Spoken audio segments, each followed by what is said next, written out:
All right, it's 7:30 on Monday morning. If you missed it, the LA Rams were successful last night in the Super Bowl. It ended up being pretty close in the end. Slightly dodgy refereeing decisions going the way of the home team and the home crowd.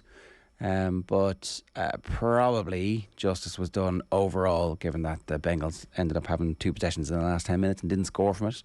But that's not really the big story. The big story is that the halftime show was amazing, right? Absolutely sensational. But I didn't see Prince in 2007, so we do before Prince and after Prince. I would say it's the greatest Super Bowl show of all time. Well, they played all the hits. Mm-hmm. I don't know, did they miss anything? Maybe they did, but I think everything you wanted to be there was there. We were talking about, it is, we can't talk about this now. We have to wait for a couple of minutes to talk about this, do we? Because it's going to be in the performance rankings.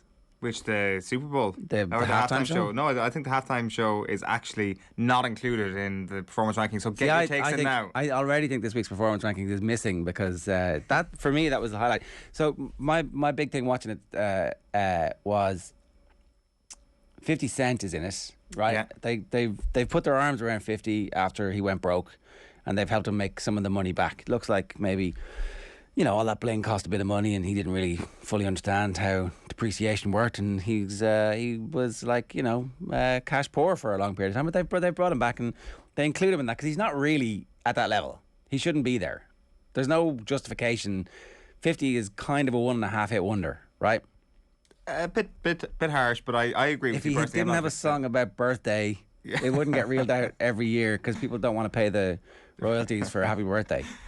This may be controversial, but I'd have Eminem and 50 Cent in the same category of not amazing, to be quite honest with you. You're about to get cancelled. Keep going. Tell me more about that. Go on. I just think that if you look at the other people that they were sharing a stage with yesterday, I think that Kendrick Lamar is in a completely different stratosphere to both Eminem and 50 Cent. And you can put Dre right in there as well.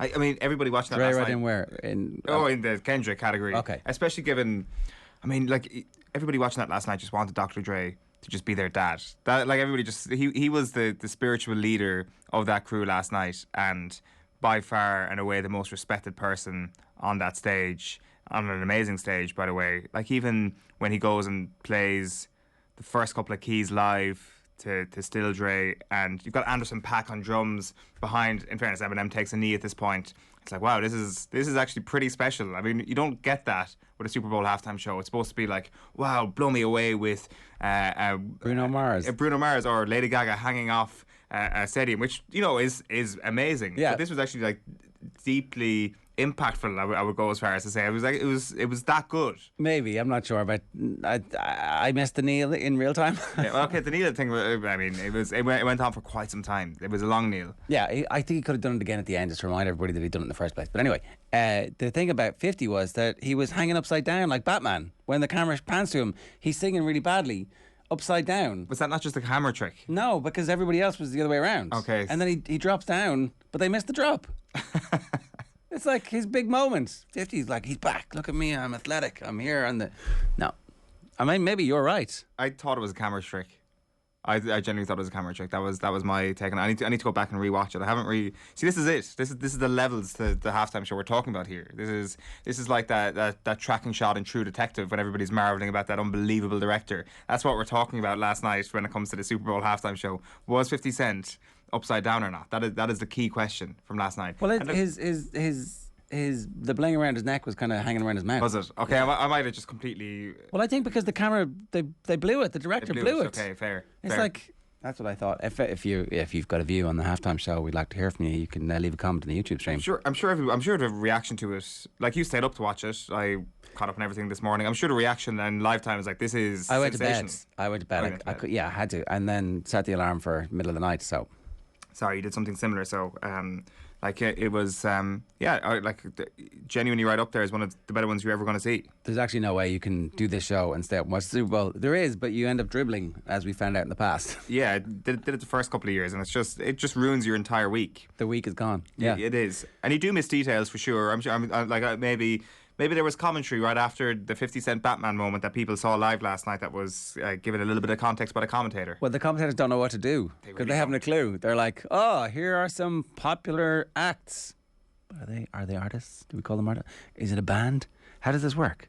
It's a wide scope of the United States of America when you go from 50 Cent to Joe Buck. They definitely look at the world in a different way, I'd suggest. My favourite part of the halftime show, well, sorry, not my favourite part, one of my favourite parts. 77-year-old Al Michaels doing it last night. Oh, was it? Yeah. Ah, sorry, okay. They swap every year, do they? This is his last one because he's joining Amazon for like Scrooge McDuck money. Okay, well, good for him. Good for Al. Evan McPherson stayed out and watched the halftime show. Is this a thing? Does this happen? I've never seen a kicker stay out and watch it. Like, in a way, I'm like, fair play to you. First of all, because he was absolutely loving life. He was really loving it. He was like chatting to like some of the staff around the stadium as he was just, you know, basking in the glory of Kendrick and Snoop. And was Snoop in Rams colours on purpose? Oh, I don't know. I didn't cop that. Is he not a Raiders fan? Is that not the whole point about the Raiders documentary, the ESPN 30 for 30? Was he not like, maybe because they left LA, he's like, screw you? Maybe. He's a USC fan. Yeah. And so, I don't know. Colours, I guess. Is it? I think so. Okay, well then, okay. All right. Snoop gets a free pass. But yeah, like, I mean, if you're the kicker in a team and you're saying to your coach, listen, I just want to see this. I'm not going in for the halftime team talk. I think you deserve a lot of applause. And you know what? He's been fairly automatic anyway with the boot all year. And long. he nearly got his moment, but it didn't quite happen for them at the end. We'll get into that with Mike Carson a little bit later on. I'll tell you what else is coming up now. A reminder, OTB AM brought to you by Gillette. Good morning. Start with Gillette. Put your best face forward with our new and improved razors. We have the Gillette Performance Rankings coming right now. Andy Mitten's going to join us at 8:10. Tricky time for Manchester United at the moment. Alan Quinlan's going to join us to look back on disappointment for Ireland in the rugby at 8:30. Kieran Carey's going to join us. Interesting week for Limerick. Galway showed up physically and mentally, and they were prepared, and I think they're going to have a big leap in the performance rankings. Aisling O'Reilly was in Paris. She'll give us her thoughts at 9:05. Mike Carlton at 9:15, and then you can hear from Malcolm O'Kelly at 9:30 this morning. At 7:37 though, it's time for the performance rankings. You know, that wasn't an All-Ireland winning performance. Probably should have won the game based on their second half performance. Is it a step too far to say it was the performance so far of the World Cup? Maybe not. OTB AM's performance rankings with Gillette. I'm scratching my head. That performances was just lacked that intensity. Oh, Peter G, sorry about that. No spoiler alert. Jesus. No spoiler alert. Sorry. I was thinking that it was like literally within 5 seconds of you coming on air, you had blown the whole thing for people who were just waking up. But the whole point of this is that we're telling you what happened overnight in case you missed it. I would agree. What are you going to do? Watch I suppose you could watch the 14-minute highlights.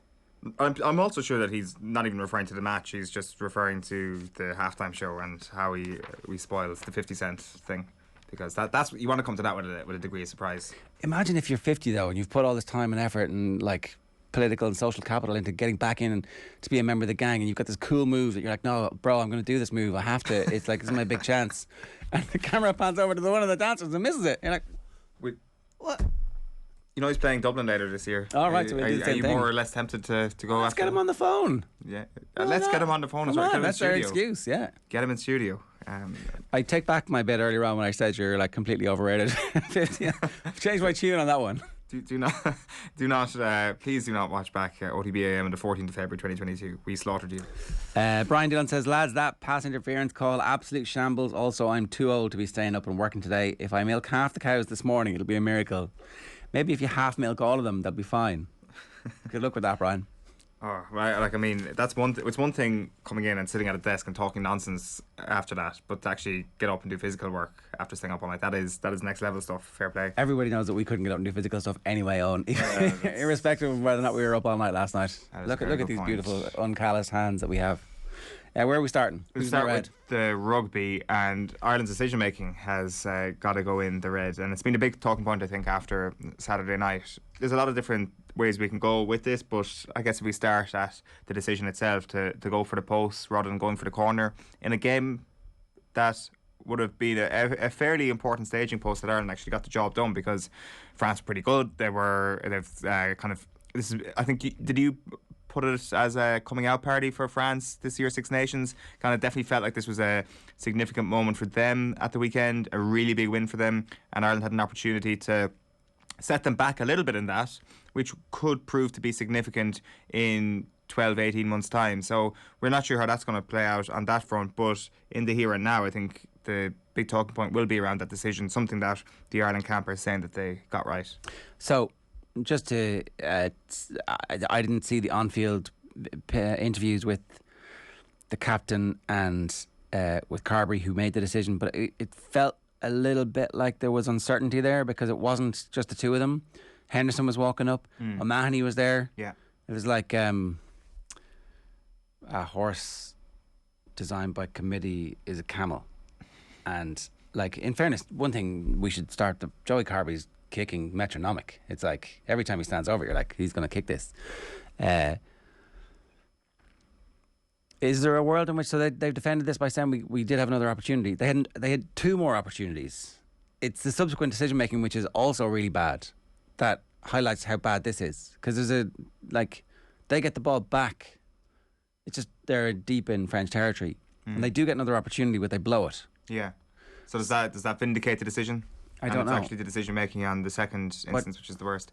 But see, the thing is, what you want is, if you get that opportunity and you're in French territory, it would be better to be in French territory with a lead than to be chasing another 3 points, right? Or to be chasing what should realistically be 4 points, which is a wrong number. Like, because I can't imagine that Ireland were playing for the draw. I can't imagine that if they got, if they were in that moment in the end, of course they would take the 3 points if you've only got a couple of minutes left for the draw.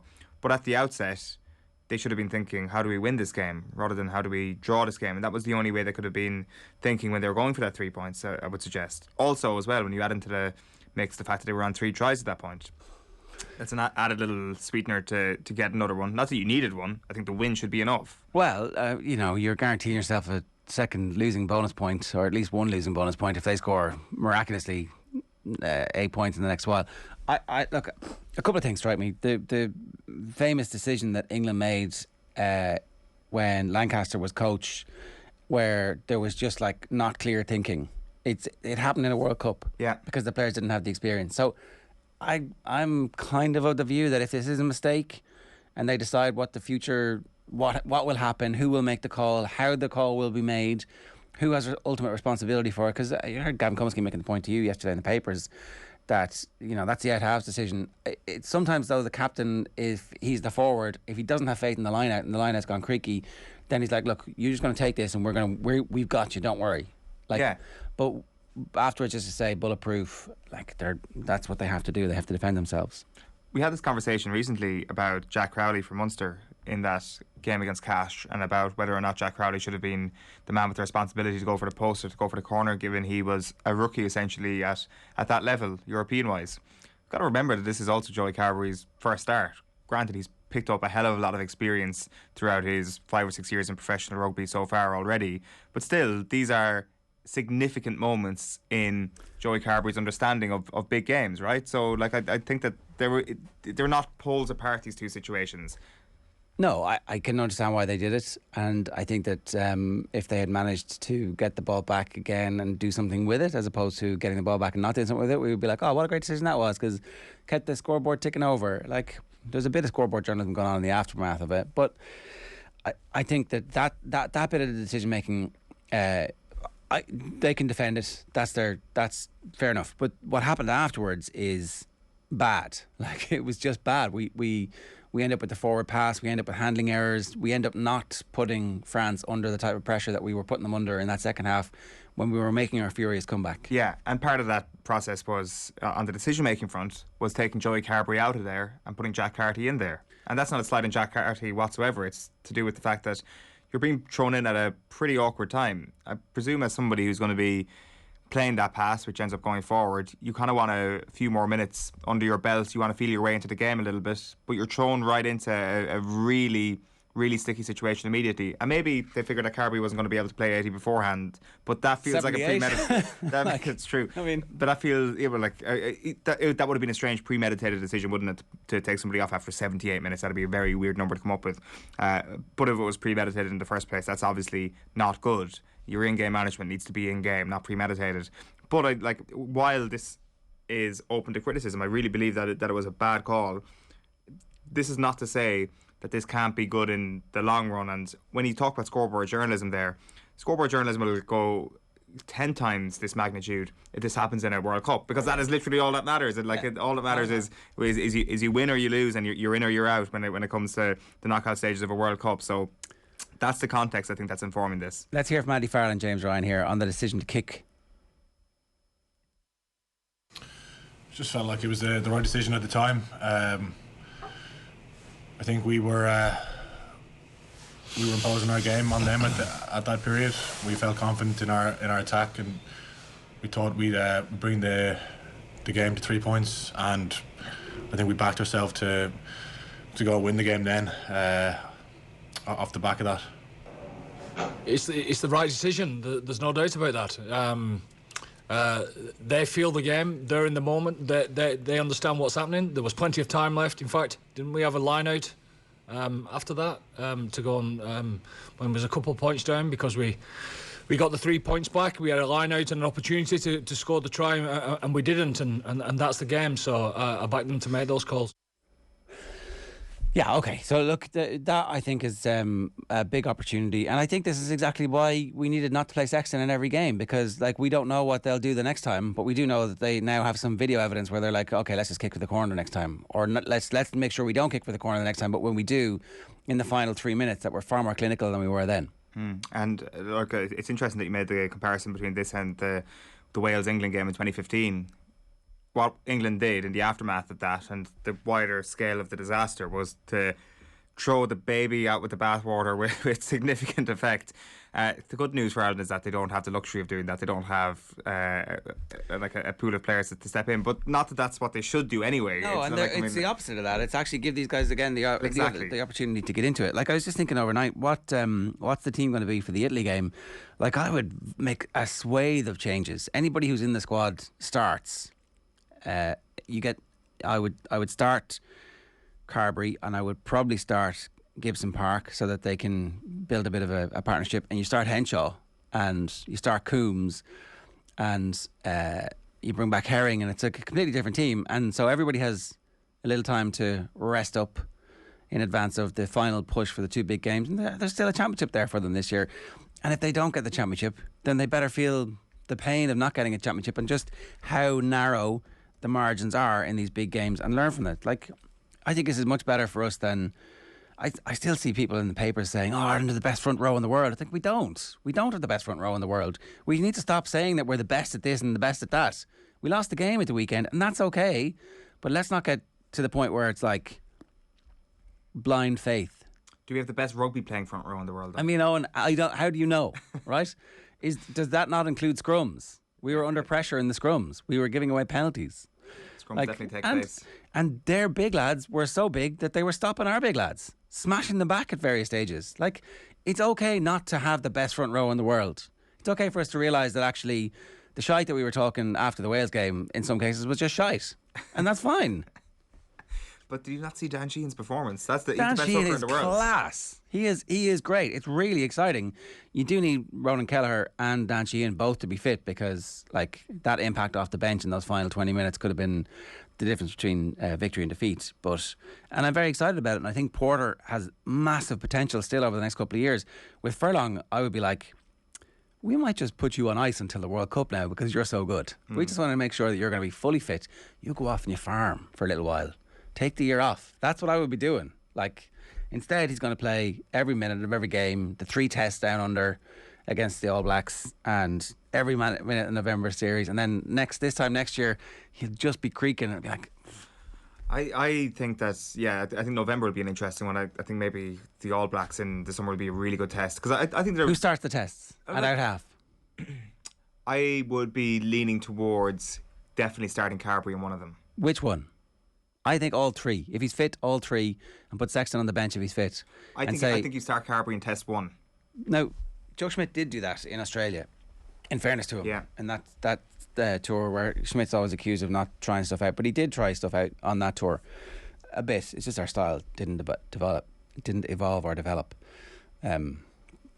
Like, if Sexton is fit for the Italy game and wants to play, we're like, yeah, okay, you can play 20 minutes at the end. But actually, maybe not. Maybe you pick Carty for that game. Maybe. Like, just it's interesting. Like, on Carberry, obviously, there's been a lot of really glowing stuff written about him over the last couple of days. At half time, when I was looking at the scoreboard and looking at the performance, I was like, I really wish Sexton was out there. Like, I wasn't blown away at all by the performance. At full time, though, things had changed a good bit. I thought like Maybe this is scoreboard journalism looking because Ireland won the second half. Maybe that informs my view of Carbery in the second half.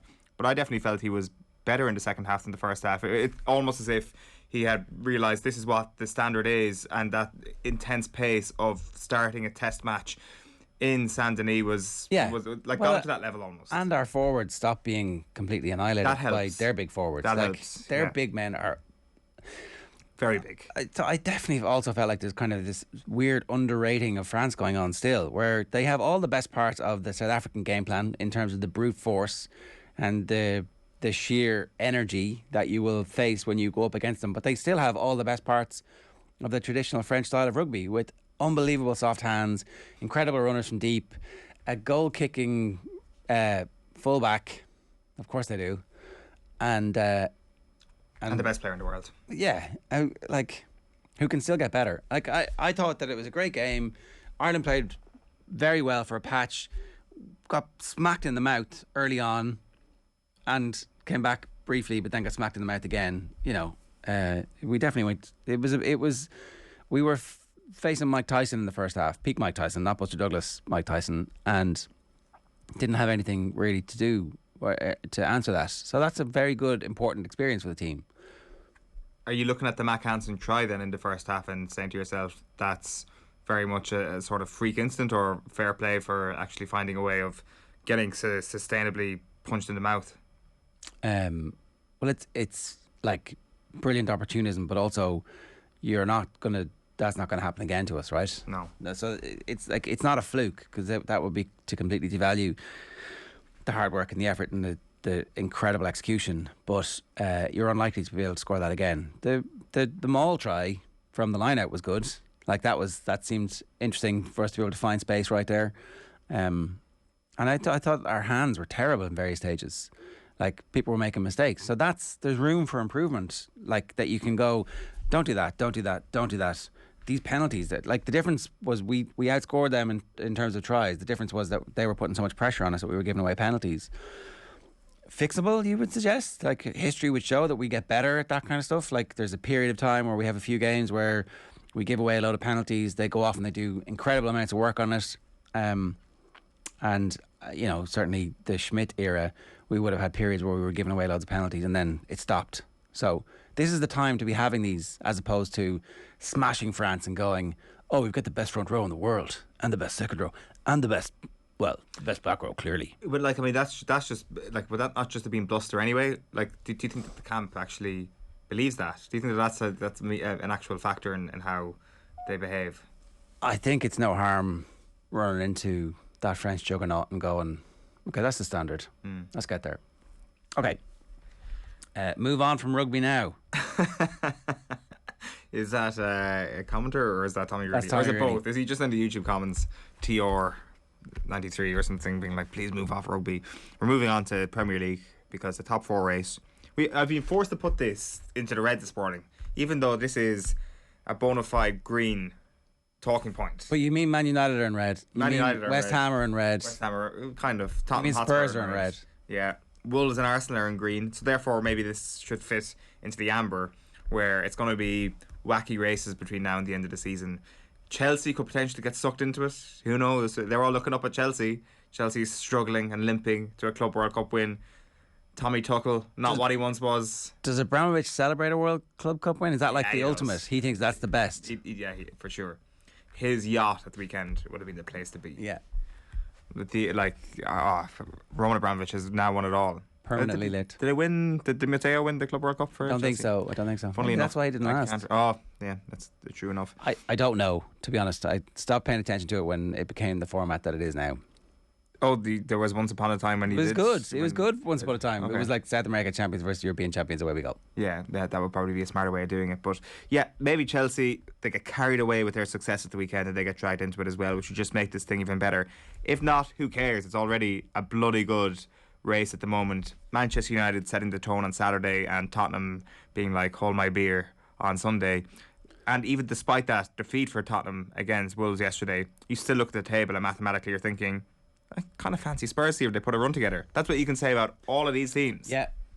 I mean, yeah. You can. And you can, I mean, is it too late for Newcastle to make a push for fourth? It's like possibly not. Their current form seems to be pretty good. Like you were talking optimistically about Aston Villa a few weeks ago. And the points they've dropped since has just been disastrous. And if they hadn't dropped those points, I know if my wife had whatever, you know. My wife had aunt. balls. No, sorry, my aunt. Right. Wrong analogy. Interesting. I like this Owen on no sleep thing. Where was I? The Premier League, yeah, the top four is interesting. Very, very. We're going to be chatting to Andy Mitten later on about Manchester United and the one of the factors that has like made this top four thing very intriguing and very exciting and very suspenseful is the fact that Manchester United have let themselves down and they've let their fans down because they were the team that were supposed to push for the title. Well, they keep getting worse and worse. That's the thing. Like pre-season, you might be saying to yourself, right, they're clearly just a little bit off the top three. They signed Ronaldo from under Manchester City's nose. You're like, okay, this is title challenging stuff now. The squad that they've had, so you'd have to say that it's been a disaster. Close enough to a disaster of the season. Like, given the level that they are currently operating at. The only thing we're missing is a central midfielder, but Pogba, he can step up. And maybe McTominay can make the leap. Everybody thinks he's really good. And it's like, no, you're like drawing with Burnley in a game that maybe could have gone either way. Drawing with Southampton in a game that could have gone either way. Alan Shearer's just a headline on his athletic piece. He'd become a really good columnist, actually, which was an unexpected late stage blooming of Alan Shearer.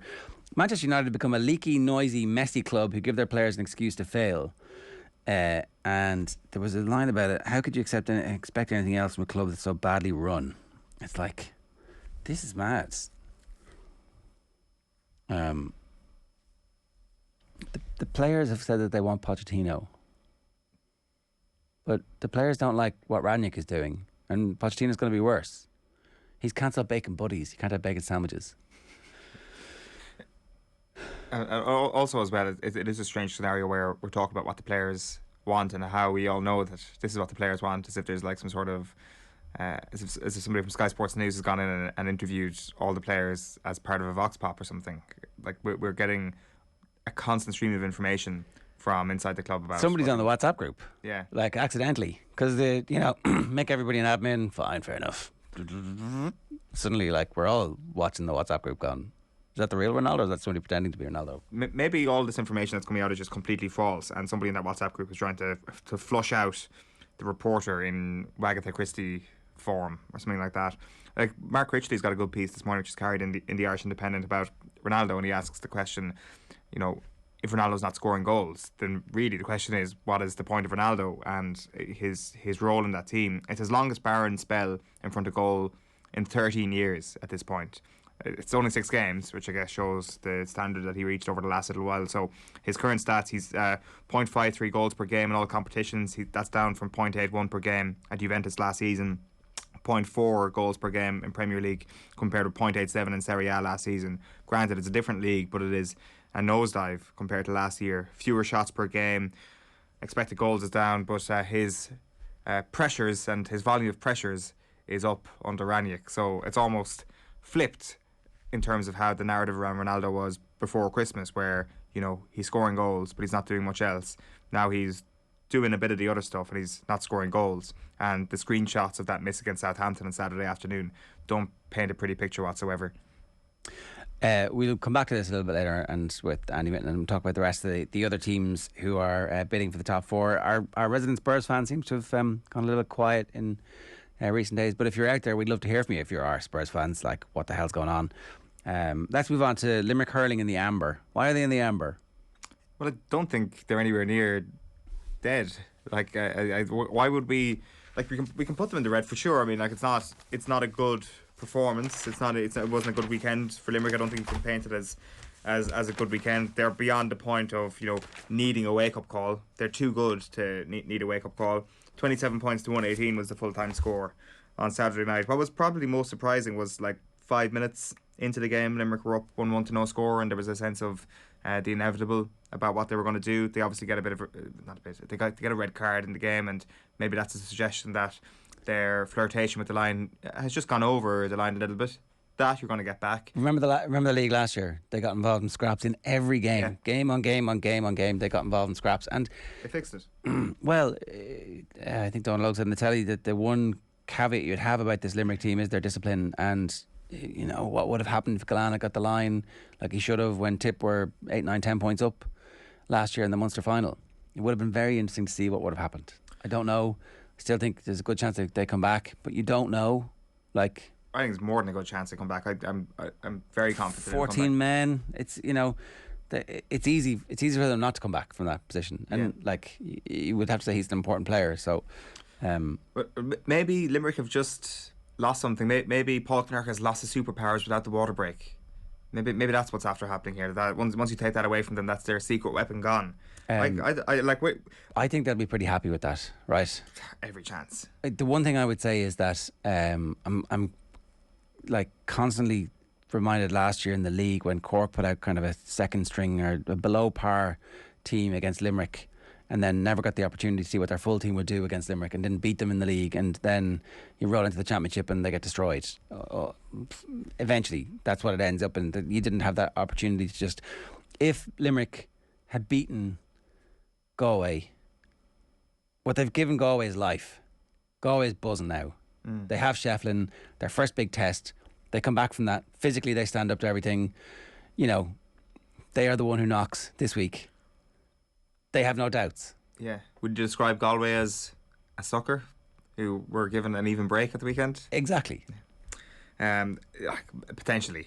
I think that one of the valid criticisms I thought last weekend around Limerick were people saying where is the next bunch of players going to come from? How strong is their depth as the year goes on? And like I think that would be a concern for them. But at the same time, you look at someone like Cathal O'Neill. Well, that's it. He scored 4 points from play, and he was in at 11. So like he can. So Cian Lynch goes to midfield. You've got him. They've got it's like, and the main caveat is this is the best hurler in the country who isn't playing for them at the moment. Exactly. Because he's got a progressive manager who understands that Cian Lynch playing there gives an opportunity to blood somebody else. Like, you'd have to say that they are one of the best managed and best run teams. And look, even the red card, I mean, it's in a schmozzle. There's a stray stick. Gerard Hegarty's going to miss a game. They'll be all right. Do you think that there's a conversation around Limerick because there is a conversation around Dublin? Do you think that it's like on vogue right now, the fall of I don't think there's any conversation about the fall of Limerick, though. No, I don't. Like, see, that's what I'm like. We're not just trying to make the point here that everything is fine with Limerick. Like, I guess, show me the person who's actually saying that Limerick are finished, and I'd probably struggle to show you who that person is. But I don't know. I wouldn't be worried about Limerick whatsoever. No, they're in the amber because there's at least some hope that we're going to have a good hurling championship. That there might be some close games.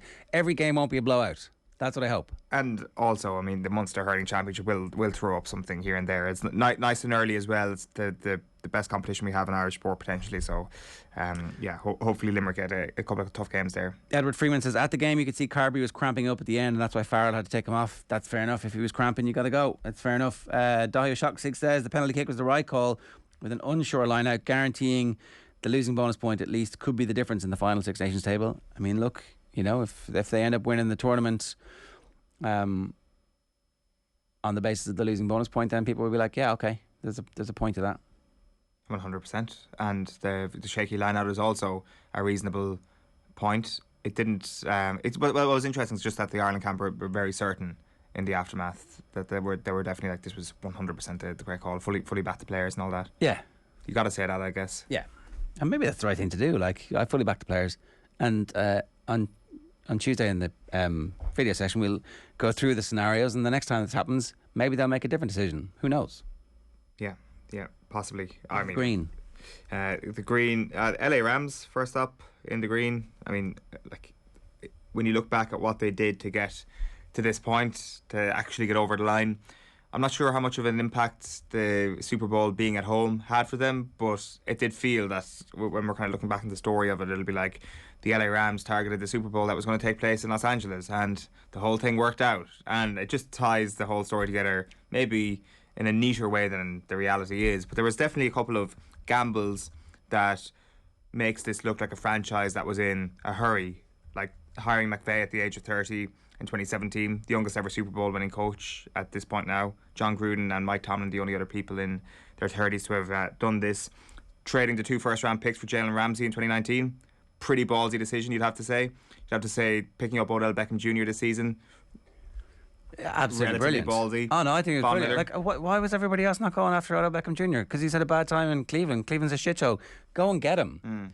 And so he goes off. It looks like he might have done his ACL on the turf. Didn't look good. It was one of those non-contact knee injuries. So you hope he's okay. But like he's basically scored a touchdown in all of the big games towards the end of the season.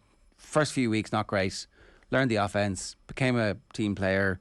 Took a tiny bit of attention off the best player in the game on the offensive side at the moment in Cooper Kupp, who, when the game is on the line, they get the ball back with about 6.5 minutes to go after a fairly horrific drop from Boyd, and he just goes, Cooper Kupp. So there's actually a 4th and 1. So they need a yard to keep the drive alive, and they do an end around to Cooper Kupp, and he makes 7 or 8 yards, and then he just keeps going back, Cooper Kupp, Cooper Kupp, Cooper Kupp, Cooper Kupp, and then Cooper Kupp ends up getting a pass interference, which wasn't really a pass interference. It was a horrific decision, it looks like. And then Bench for the face guard. And then they throw a touchdown pass to him, which gets wiped off. And then they throw another touchdown pass to him, where poor Eli Apple, who's been the butt of a joke for a long period of time, is now forever going to be in the highlight reel. That is like, this is the moment the game was won and lost. Yeah. And of course, when we talk about the decision-making process in this team, going for Matt Stafford and getting rid of Jared Goff, in hindsight, obviously a genius move. At the time, possibly didn't look like this was going to be the move that would get a team to the Super Bowl, and that was because of Stafford's attachment to the Detroit Lions. And I mean, when you're attached to the Detroit Lions, you're going to be the butt of a lot of jokes. Yeah. Obviously, very highly paid man throughout his entire career, but it does feel that there's been a couple of storylines that have resulted in Super Bowl wins over the last little while that have just been great vindication stories, and the Matt Stafford one is definitely one of those. Yeah, we should talk about Aaron Donald briefly as well. He's like the best player in American football at the moment, the most dominant defender. He just turned 30, I think, and they were talking to him about retirement afterwards, that story's been floating around, and he says, I'm just going to live in the moment right now. Maybe that's him saying to Stan Kroenke, who is the owner of Arsenal and the owner of the Rams, I've just won you a Super Bowl, I might retire. What would happen if I retired? This team would basically implode. Yeah. Double. Pay me. That's possible. That might be going on. I don't know. I mean, because you could easily play 34, 35, you know? Absolutely. Obviously, his position means that... pick up another 30 million a year. Yeah. I mean, he's been in the league since about 2014 at this point. I mean, retiring to peak is a tough thing to do. And they obviously had their disappointment in 2018. And now to actually taste that sweet success for the Kroenke family and to walk away from it all is a tricky thing. But, I mean, for somebody in his position and the attrition rate and all that, I wouldn't be surprised if he actually did do it. Are you jealous of the Rams and the money they spend and the success they have under the careful stewardship of the Kroenke family? Well, I mean, we deal in cold hard facts in this show, so show me who's spent more money than anybody else in last summer in the Premier League than Arsenal. No one is the answer. Well, actually, it's more like Stan kind of does the operation. Sorry, it feels, I'm not saying this is the truth, it feels like Stan does the operation in Los Angeles, and Josh, his unwanted son, just does the operation in Arsenal. You can run this thing we're not that into. Okay, the last green, obviously. The last green, obviously, is the All-Ireland Club Finals. Sorry.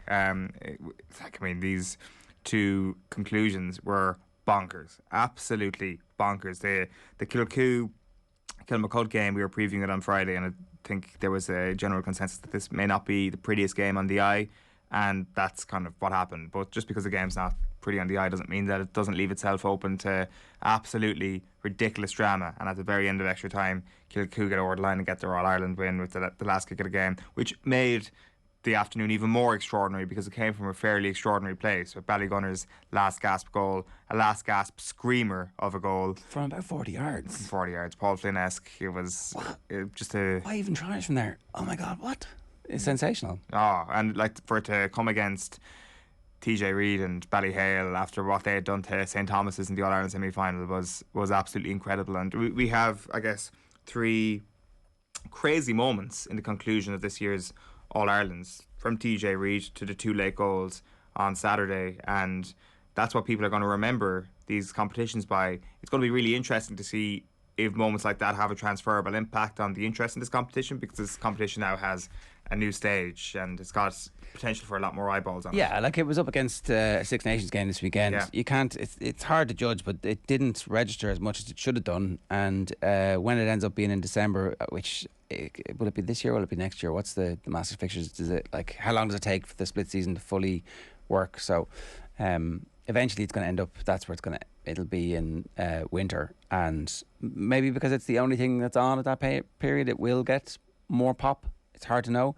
but for Kilcoo and for Mickey Moore and for him to get his All-Ireland, he was in the backroom team, the coach of the Derry team that won the All-Ireland in the 90s. So that's like, and the various Ulster teams who have reached All-Ireland semi-finals and finals in recent years, he's had a hand with Slough-Neil, and it's just a sensational achievement for him. And it is like a proper end to, or a proper exclamation point on an incredible career. So it's funny because you very rarely hear players so stridently express their admiration for a manager in the aftermath of a team when he'd beaten his own club on the way to this. So I thought that was amazing. And just fair play to them.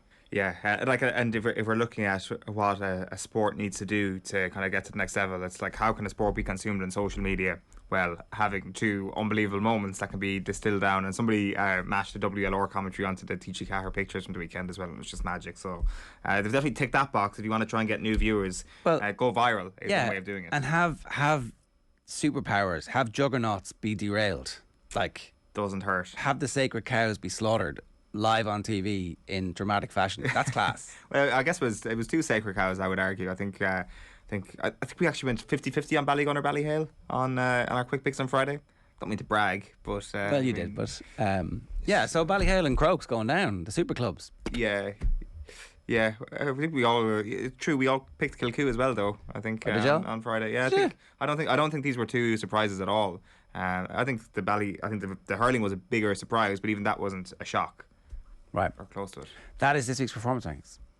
OTB AM's performance rankings with Gillette.